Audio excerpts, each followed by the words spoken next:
What's going on, you guys? So Washington Commanders off season and minicamp continues, and obviously the big news of the day, unfortunate news, very unfortunate. Noah Brown did go down with an injury; he had to be carted off. So first off, all prayers and everything to Noah Brown, his family, everybody involved in everything, and just like we said, just all prayers involved.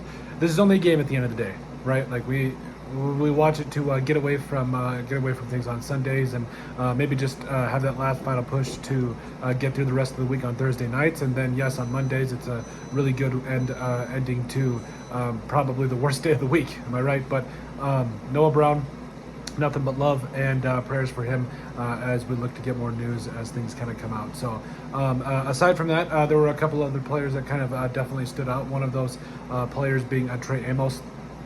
I'm really excited about Trey Amos. He's gotten some reps with the first team and all that. I think he's going to be a really, really good player when it's all said and done. And honestly, this secondary for the Commanders is going to be really good. I think that ultimately you are building an awesome secondary, and it might be one of the most underrated secondaries for the Commanders and all that. So another player, Marshawn Lattimore, speaking of the secondary, talking about how he's coming back and kind of feeling better, at least feeling back to his old form, despite the fact that he's basically injured pretty much all of last year. Like, let's call it what it is. But Marshawn Lattimore, if he's back and healthy, plus you got Trey Amos, and all those guys, like it's going to be pretty tough. It's going to be pretty tough to throw against this secondary because they are absolutely stacked. I'm also looking at players like Jerzon Newton and everything, because I think I don't want to say there was an overreaction, but when you talk about how bad this team got ran on in the NFC Championship game, like I get it. Like,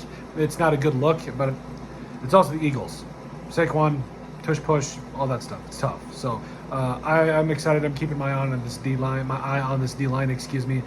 really going to be excited to see how they progress with all of that and come back and potentially compete for a Super Bowl. That's right, I said it. So overall, though, like we said, the big news: Noah Brown. Prayers up for him.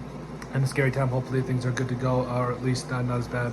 Knocking on wood here for them and sending prayers. So, but overall, let us know what you guys think about our Washington Commanders' latest news. Make sure you guys like, comment, and subscribe down below, and we'll see you on the next video.